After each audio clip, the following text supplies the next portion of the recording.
Soy Gabriel Santos, soy pasante del Servicio de Investigación. Aquí estoy con el doctor Álvarez Canales y el doctor Alejandro Macías. Vamos a comenzar esta sesión presencial.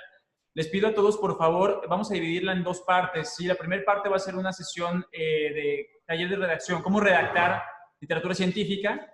Les pido de favor que apaguen su audio y su video, ¿sale? Vamos a empezar nosotros y la segunda parte de la sesión va a ser para resolver dudas. Entonces, cualquier comentario o demás, igual las pueden ir mandando en el chat. Están al pendiente Iván y Brenda para sus dudas, irlas anotando y tratar de resolverlas todas lo más pronto posible, ¿sale? Vamos a comenzar. Les voy a compartir pantalla para comenzar con la sesión. Primer duda, ¿todos pueden ver bien la sesión y la escuchan bien o alguien tiene algún problema nada más? Si es así, manda un mensaje. Si alguien tuviera algún problema. Vamos a comenzar con la sesión. ¿Cómo redactar un artículo científico? ¿Sale, vale? Para empezar, lo importante de esta sesión va a ser tratar de focalizarnos a la redacción científica. No vamos a ahondar mucho en la parte del análisis descriptivo del estudio que vamos a ahondar. Considerando esto, lo primero y más importante son qué características definen a un artículo científico. Lo importante es que ustedes entiendan que lo más importante es hablar de claridad, precisión y brevedad de cualquier artículo, ¿sí? La ciencia tiene un lenguaje del cual vamos a platicar en un momento. Considerando esto, 5 reglas básicas para escribir el lenguaje científico es: 1, aquí estamos suponiendo que ya hicimos nuestro protocolo, ya lo tenemos para escribirlo, ¿sí? Entonces, la base es, si ya lo tengo algo que decir, y si es relevante, es mejor todavía. Ahora, hay que decirlo, y cuanto antes es mucho mejor. Y lo tercero, tiene que ser breve, claro y preciso. La cuarta parte y más importante es en un idioma de amplia audiencia y en un buen medio de difusión. ¿Qué quiere decir todo esto? Lo primero es tener algo que decir y si es relevante, mejor. Si no es relevante, ¿para qué publicarlo? Estamos en una época de una pandemia en la cual hay una infodemia y la información que tenemos que publicar o compartir tiene que ser información relevante para la generación de conocimiento y medidas clínicas. Las preguntas de investigación, como lo vimos, tienen que ser relevantes y lo definimos relevante basado en el análisis Spinner que vimos en una sesión con el doctor Álvarez y el doctor Macías. Si se acuerdan, es factible, interesante, novedoso, ético y relevante. Mucho ojo, y hay que tener este juicio clínico. No todo lo que se publica es investigación, pero toda investigación puede ser potencialmente publicable. ¿Correcto? Después del análisis de la pregunta de investigación, lo siguiente, como habíamos comentado, es siempre un buen clínico tiene que hacer el análisis PICO. Paciente, intervención, comparación y outcome. ¿Sale? A eso vamos a hablar ahorita. Se supone que cuando tú estás leyendo un artículo, lo primero que quieres identificar es esto, el análisis PICO del estudio. Lo segundo es considerar siempre en este punto que cuando tú ya estás escribiendo, tú tienes que proveer al que va a leer este análisis PICO de la información. ¿Queda claro? Entonces, vamos a seguir hablando de esto. ¿Cuándo hay que empezar a publicar?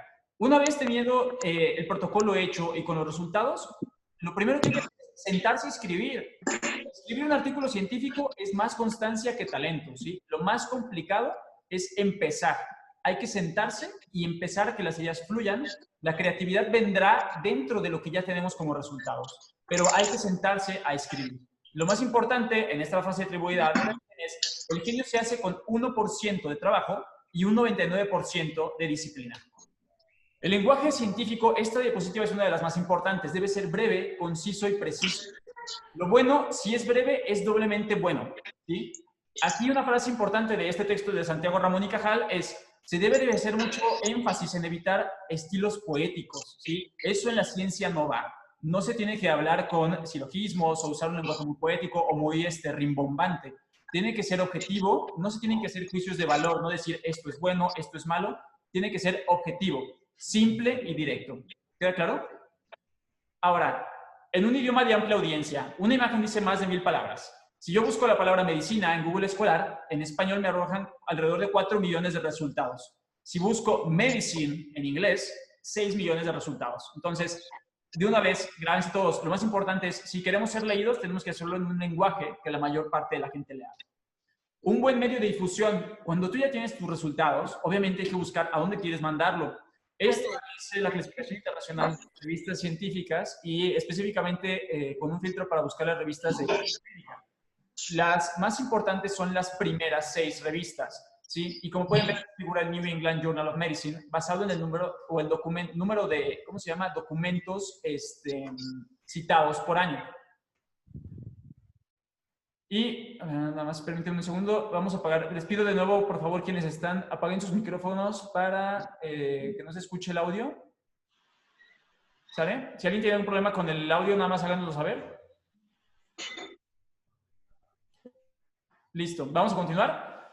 Siguiente, considerando esto, ¿quién no quisiera publicar en el New England Journal of Medicine, por ejemplo, o en revistas como The Lancet o Nature?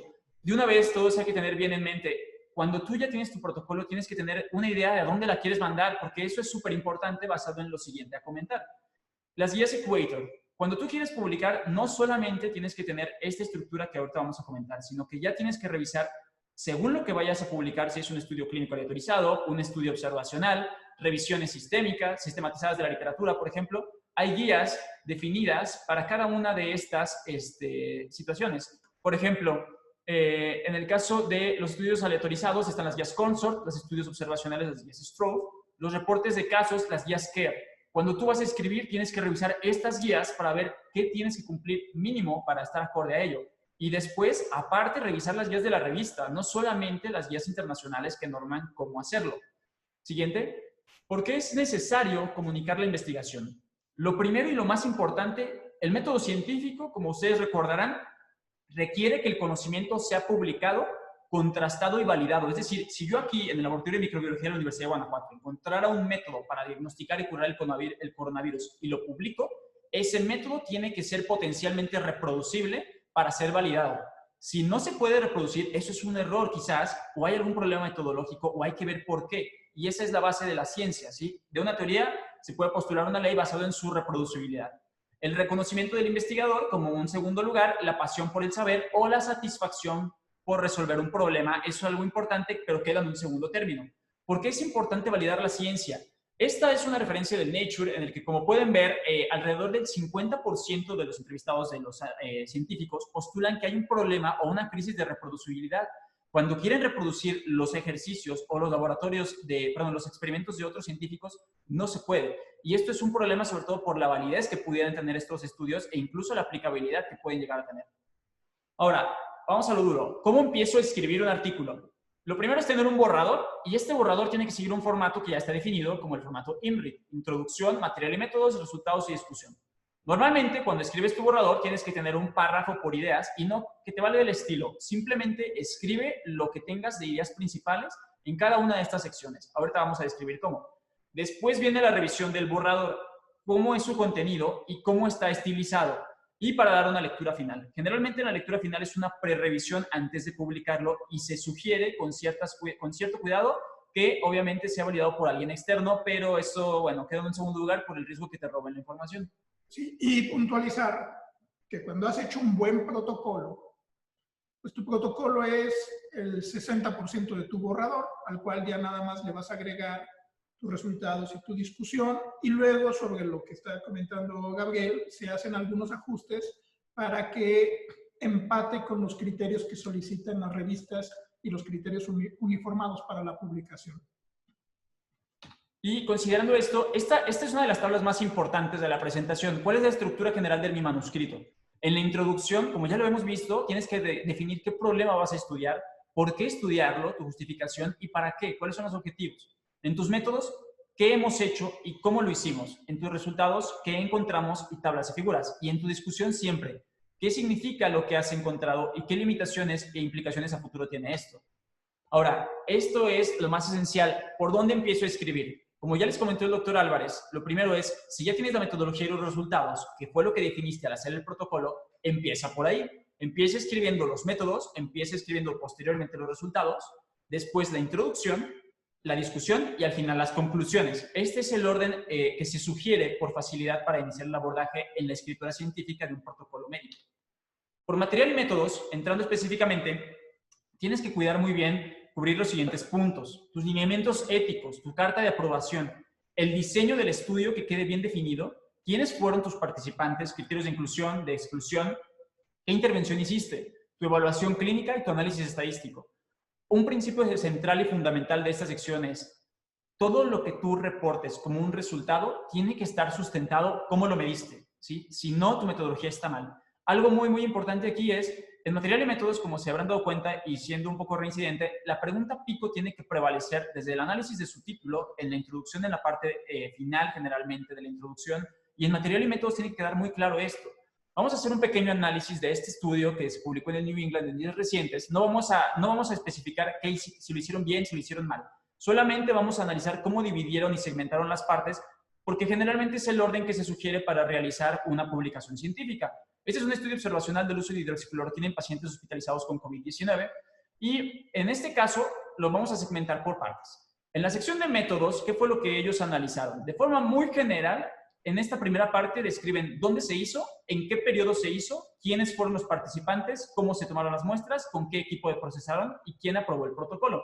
Si se fijan, es parte de lo que tienes que cubrir en tu sección de material y métodos, en los lineamientos, diseño y todo lo que ya platicamos. En la siguiente sección, de hecho, hasta ellos lo segmentan de una forma muy sencilla para iniciar el estudio o la lectura de este protocolo. Posteriormente definen qué protocolo se siguió para definir las dosis de la hidroxicloroquina, de dónde se obtuvo la información con la que están analizando esto y qué variables se evaluaron. Esto es muy importante definirlas, ¿sí? Ojo, nada más las están definiendo. Ahora, ¿qué intervención vas a realizar? ¿A quiénes sí, a quiénes no y cómo se los vas a dar? ¿Cuál es tu objetivo primario? Tu desenlace. En este caso, el desenlace que es el paciente que recibió cloroquina o no, si murió o no y si fue intubado o no. A grandes rasgos. Como les digo, el fin de esta clase no es hablar de si este protocolo está bien o mal, simplemente de cómo está estructurado, ¿sí? Y el análisis estadístico. El análisis estadístico es acorde a lo que tú como investigador ya planteaste y definiste cuando hiciste tu protocolo. Resultados. En el párrafo 1, los resultados se dividen generalmente en 4 párrafos o 4 secciones. No las vamos a leer como tal de este artículo, pero en el párrafo 1 de este artículo lo que definen es quiénes son los participantes, de dónde salieron, ¿sí? Son 1,446 participantes que llegaron al hospital donde se hizo el estudio, que se definió de tal periodo, del 7 de marzo al 8 de abril del 2020, y que entraron por urgencias con probable COVID y se confirmó, como ya comentamos. En el párrafo 2 o sección 2, perdón, y antes de esto es muy importante que se fijen en la sección del párrafo 1 que dice figura 1. Generalmente siempre te van a remitir a que veas este tipo de diagramas, ¿sí? Un diagrama consort en el que tú ves cómo se hizo el diseño de tu estudio, en el que puedes apreciar cuántos pacientes tenías inicialmente, acorde a tus criterios de inclusión, exclusión, no inclusión, por ejemplo, dependiendo de tu protocolo, cómo se diseñó y con cuántos quedaste al final. Y en el párrafo 2 viene el análisis bivariado y vas comparando resultado contra resultado con las variables que tú tienes. Ojo, la parte de resultados puede ser difícil por definir qué sí es importante o qué no es importante escribir. Generalmente cuando hablas de análisis bivariado, la información que pueda salir un poco de tus objetivos principales o de tu objetivo principal en la investigación, es importante definir que esta parte de la información tiene que entrar, por ejemplo, en el material suplementario. ¿Queda claro? Es decir, si se fijan aquí, incluso lo especifican. Tabla 1, S1 del material suplementario, y que tú no puedes conseguir por Sci-Hub. Tienes que conseguir, por ejemplo, una suscripción directamente a la revista para que puedas apreciar este material complementario. Sección 3 o párrafo 3. Después de que haces tu análisis de cada variable por variable, en el análisis específico de cada una de ellas, si se fijan, por ejemplo, van comentando los datos más puntuales de cada una de las variables que investigaron los investigadores, valga la redundancia. Pero lo importante sí es que puntualicen sobre todo los datos más relevantes y generalmente los van a remitir a una tabla donde viene la información más relevante para el artículo. Y de hecho aquí lo comentan, la distribución característica de los detalles o las características iniciales de los pacientes está dada en la tabla 1, ahorita la vamos a apreciar. Y en esta misma tabla generalmente se incluyen, por ejemplo, los datos sociodemográficos y en algunos artículos como este, inclusive los resultados principales del estudio, ¿sí? Te remiten también, por ejemplo, a que las diferencias principales en el tratamiento generalmente en esta fase se incluye en una segunda o tercera tabla, ¿sí? Vamos a hablar también cuántas tablas es lo ideal para poder redactar en este tipo de artículos. En la última parte de la sección de resultados, depende mucho de tu diseño. Cuando esto es un estudio clínico y generalmente cuando tienes múltiples variables, eso puede generar muchos confusores. Entonces, se hace estos análisis de múltiples variables, te permiten, sobre todo al final de la sección de resultados, aplicar ciertos métodos para reducir la confusión de tantas variables. Se le llaman análisis multivariados. Y si se fijan en esta última sección, bueno, se puntualizan algunas cosas. ¿Cuáles fueron los endpoints o los objetivos del estudio? ¿Qué consiguieron los investigadores con todo lo que ellos encontraron? Entonces, ¿cuántos pacientes en el caso de este estudio terminaron intubados? ¿Cuántos pacientes murieron? si tuvo o no alguna diferencia estadísticamente significativa, según si recibieron o no la intervención que estaban buscando, en este caso la hidroxicloroquina, ¿sí? Y al final comentan, el análisis multivariado adicional demuestra que no hay tampoco una diferencia estadísticamente significativa. Sin hacer ninguna interpretación te dicen que no hay diferencias sin quitar los probables confusores y tampoco hay diferencias quitando los probables confusores, ¿sí? En este caso, ojo, lo que sí es muy importante, generalmente las primeras dos secciones sí están presentes en la mayoría de los estudios clínicos. Esta es la sección de resultados de este artículo que ustedes pueden encontrar en New England de forma muy general. No está definida como tal, si se fijan son más de 4 párrafos, pero las primeras, si lo analizamos parte por parte, sí se definen las 4 secciones. En estos 2 primeros párrafos, generalmente es la sección 1, de aquí donde dice of the 1.376 pacientes hasta antes de la distribución, generalmente es la segunda sección, y esto sería la tercera sección. En la cuarta y última sección son los endpoints del estudio y aquí comenta sobre el análisis multivariado realizado. Es muy importante considerar tus resultados. Es difícil a veces leerlos solamente del artículo y una premisa en la investigación o en la literatura científica es considerar que una imagen dice más que 1000 palabras, ¿sí? ¿Y esto a qué nos referimos? Por ejemplo, si vemos esta tabla, si vemos esta gráfica, perdón, solamente con ver la gráfica, las 2 líneas se solapan entre aquellos que recibieron hidroxicloroquina y los que no recibieron hidroxicloroquina. Es decir, de los resultados finales o los objetivos del estudio, que fue muerte o intubación, con ver la tabla me doy una idea que no hay diferencia entre darla o no darla, ¿sí? Y lo importante es, los datos más importantes siempre deben de estar en una gráfica, ¿correcto? Normalmente la sugerencia es no más de 6 gráficas entre tablas y figuras, y algo muy importante es, vean el análisis que se hace de esta gráfica. Generalmente ponemos los datos demográficos, la edad, los 2 grupos, los que recibieron hidroxicloroquina contra los que no, un análisis de propensión que se hizo de este grupo por el diseño del estudio. Y algo que falta aquí, que bueno, se está dejando un poco en desuso, es parear las variables, que es decir, comparar si hay una diferencia o no entre las características demográficas que pudieran causar un sesgo, ¿sí? Eso ya estaba dejándose un poco de lado, pero sí es importante siempre tenerlo a consideración por las características de los estudios. Ahora, tips al escribir las tablas. Ahorita les vamos a mostrar cómo se sugiere cuándo usar una tabla, cuándo usar un gráfico o cuándo escribir. Los tips al escribir las tablas generalmente son ideales para datos numéricos. No tienen que ser muy extensas, los títulos tienen que ser muy claros y usar abreviaciones estándar en la literatura internacional. Por ejemplo, esta es la tabla 2 de este manuscrito en el que, bueno, te muestran en general cuáles fueron los resultados finales en relación a el análisis que tuvieron con los pacientes, de los que sí tuvieron o no hidroxicloroquina, quién murió y quién no murió. Y en el análisis crudo, qué pacientes tienen un riesgo aumentado o reducido. Estadísticamente no hubo diferencias y lo que sí te dejan claro con solo ver esta tabla es, tú puedes apreciar los resultados más importantes del estudio y también tienen que dejar muy en claro en los pies de la imagen qué significa cada una de las abreviaciones y casi dejarte intuir o que tú puedas inferir qué es lo más relevante acorde a los resultados que te están presentando en esta imagen. ¿Sí queda claro? Y algo que debemos considerar es, ahora sí, ¿cuándo usamos una tabla? ¿Cuándo usamos una figura? ¿Y cuándo usamos texto? Las tablas generalmente se usan cuando tenemos que ser muy precisos con datos numéricos y valores específicos en poco espacio, ¿sí? Y lo usamos para comparar y contrastar valores o para poner la presencia o ausencia de características específicas. Las figuras es la parte central de una publicación. La figura la usamos para resumir, para poner los resultados más importantes, graficar o poner una imagen que resuma todo el contexto de los resultados más relevantes, ¿sí? O presentar una explicación visual de la secuencia de eventos que son características, por ejemplo, del desarrollo de una enfermedad, diagramas o esquemas. El texto sí es muy importante entenderlo, que cuando no tienes datos muy difíciles de presentar, puedes plantearlo en texto, o cuando realmente si vas a hacer solamente una tabla que sea de 2x2 y que no sea fuera de un análisis estadístico para presentar resultados, puede que no sea tan útil poner una tabla y te convenga más de escribir el texto, ¿sí? O si no son relevantes, inclusive no se sugiere colocar los resultados ahí, sino colocarlo en el material suplementario. Ahora, ya que hiciste tu parte de material y métodos, vamos a la parte de introducción. Tienes que dividirlo en 3 secciones o 3 párrafos. La primera es ¿qué sabemos? La segunda es ¿qué desconocemos? Y la tercera es ¿por qué hicimos este estudio y los objetivos? ¿Qué sabemos de este estudio? Por ejemplo, la hidroxicloroquina se usa en la malaria, enfermedades reumáticas y fue autorizada por la FDA. ¿Qué se desconoce? ¿Es realmente efectiva? Pareciera que sí en alguna literatura, pero eso es lo que no sabemos, si realmente lo es. Otra cosa es que hay poca claridad o poca metodología. Y algo importante, no hay suficientes pacientes en los estudios que se han hecho, ¿sí? Generalmente, de hecho, son estudios pequeños, no más de 50 o 60 pacientes. Algo que también ellos saben es que está aprobada por las guías internas de su hospital. Y si se fijan, el último párrafo de la introducción resume el objetivo y las preguntas pico, qué es lo que quieren hacer en este estudio.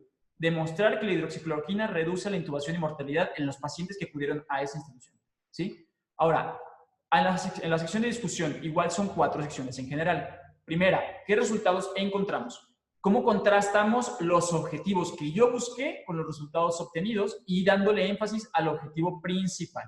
Y en el párrafo 2, describir cómo son tus resultados con lo reportado con la literatura, si es a favor o en contra de ello. Y en el párrafo 3 en delante, fortalezas y debilidades de los métodos. Y en los últimos párrafos, ¿cómo impacta esto en la ciencia? Si se fijan, en lo primero en la discusión, la primera sección descrita en este artículo es: el riesgo de intubación o muerte no fue estadísticamente significativa entre quienes recibieron o no hidroxicloroquina. El contraste con la literatura previa. Hay estudios que demuestran que sí y hay algunos que comentan que hay más riesgo de eventos cardiovasculares. Inclusive, bueno, hay reportes pequeños entre 62 o 5 pacientes que pudiera haber discreto beneficio. Y lo que sí concluyen en esta sección, por ejemplo, un ensayo clínico sería ideal, sobre todo con mejores características metodológicas, particularmente porque esto es un estudio observacional y tiene sesgos que comentan los autores específicamente en esta sección. Ahora, lo que sí comentan y dan mucho énfasis es, al final en la tercera sección es, la metodología usada te permite reducir sesgos y es muy importante que comentes la utilidad del análisis multivariado.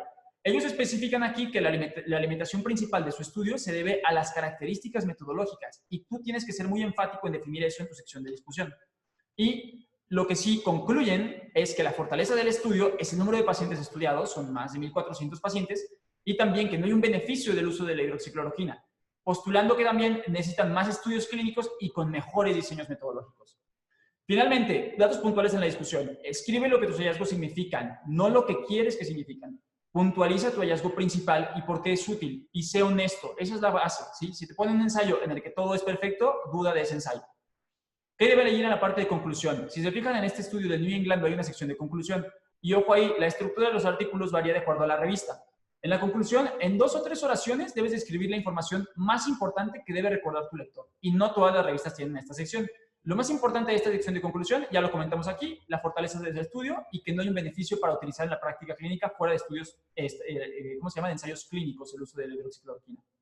¿Cómo escribes el título? El título es el trabajo, lo que el nombre a la persona de tu trabajo. Debe ser claro, preciso, breve y atractivo y debes de hacerlo con el análisis pico también. Siempre tienes que dejar muy claro qué es lo que estudiaste en tu título. Debes de señalar el diseño acorde a las guías Consort y en las opciones hay diferentes maneras de definir el título de tu trabajo. ¿Sí? Este título del trabajo puede ser acorde a las variables, basado en una pregunta o respondiendo una pregunta. En este caso es basado en variables, dependiente, independiente y una población. ¿Cómo escribes el resumen? El resumen a grandes rasgos es, debes definir si es estructurado o no estructurado. Si se fijan, en este caso está estructurado basado en unos lineamientos que te define la revista. El no estructurado, tú lo escribes de corrido prácticamente, de orden por orden cada una de las secciones. ¿Qué debe contener a grandes rasgos? El objetivo o background en otras ocasiones, qué variables estudiaste, qué diseño usaste y tu resultado o resultados principales. La extensión generalmente son 200 a 250 palabras y lo que sí no debe contener son abreviaturas o referencias, ¿sí? Y cualquier otra información que no esté incluida en tu texto. Ojo, es lo último que debes redactar siempre. Esto que le estamos poniendo en esta presentación es el orden a seguir. El resumen o abstract siempre va al final porque si se modifica algo que tú hayas escrito, tendrás que escribirlo nuevamente. ¿Cómo usar las referencias bibliográficas? Los gestores de referencias es algo que va a salvar la vida. Esto sería cuestión de otra charla definitivamente. Quienes ya usen Zotero, Mendeley o EndNote saben perfectamente la utilidad de estas herramientas, pero definitivamente aprender a usarlas es la base para poder escribir un estudio científico, sobre todo esta sección que puede ser muy difícil ajustarla a los requerimientos de la revista. Se sugiere usar no más de 20 a 35 referencias, obviamente depende de la revista y del estudio que hayan utilizado, y referencias recientes, no más de 5 años. ¿Sí? Esto les facilita la vida y, como les digo, en otra sesión se puede comentar sobre todo cómo utilizarlos y su practicidad. Tips finales al momento de escribir. Regla número 1. El lenguaje científico debe ser concreto y no divagarse. Por ejemplo, el clima era de una naturaleza extrema en la costa oeste, eso está vago. ¿Cómo lo puedes hacer más concreto? El clima fue extremo al oeste del país. Regla número 2. Usa la voz activa en lugar de la voz pasiva. La voz pasiva es la enfermedad fue erradicada. la voz activa, se erradicó la enfermedad. Debes de llevar o modificar la estructura de tu oración dándole énfasis al sujeto de tu oración, ¿sí? Esa es la base de la escritura científica. Ahora, la regla número 3. Evita gerundios. Es incorrecto, los gerundios es ando, yendo, las terminaciones generalmente. El tratamiento fue mejorando los síntomas. Lo correcto es el tratamiento mejoró los síntomas, ¿sí? Eso es un error muy frecuente y hay que tener mucho cuidado. Regla número 4, tener a la mano siempre un diccionario, evitar ser redundante. Un diccionario de significados, de sinónimos y antónimos es sumamente esencial a la hora de escribir, ¿sí? En la regla número 5, no te abrumes del inglés. Si empiezas algo bien, terminas bien. Si lo empiezas en español, lo vas a terminar bien en inglés. El manuscrito debe ser bien redactado en español para traducirlo. Preferentemente debes de llevarlo con un traductor de habla nativa, aunque tenga un costo extra, y debes usar un spelling checker, es decir, que tu redacción y tu dicción sea la apropiada.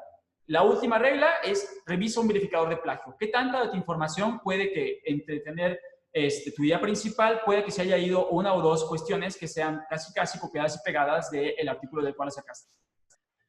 Finalmente, esta es la diapositiva final que integra todo. ¿Qué debes escribir en cada sección? En la introducción, ¿por qué es importante y relevante tu trabajo? ¿Qué hueco del conocimiento estás abordando? ¿Qué gap of knowledge hay que tu trabajo ofrece? ¿Por qué lo tenemos que leer? Material y métodos. No dejes dudas de qué hiciste y cómo lo hiciste. Y escríbelo de tal manera que otros puedan reproducirlo. Esa es la base. Y en la sección de resultados, preséntalos simples y directos. Una imagen siempre vale más que 1000 palabras. Y en la discusión, permite al lector apreciar las implicaciones de tu trabajo. Muchas gracias por su atención. Vamos a continuar con la segunda fase o la segunda parte de la plática en unos minutos. Si sus dudas, con toda confianza, mándenlas al chat del grupo. Muchas gracias.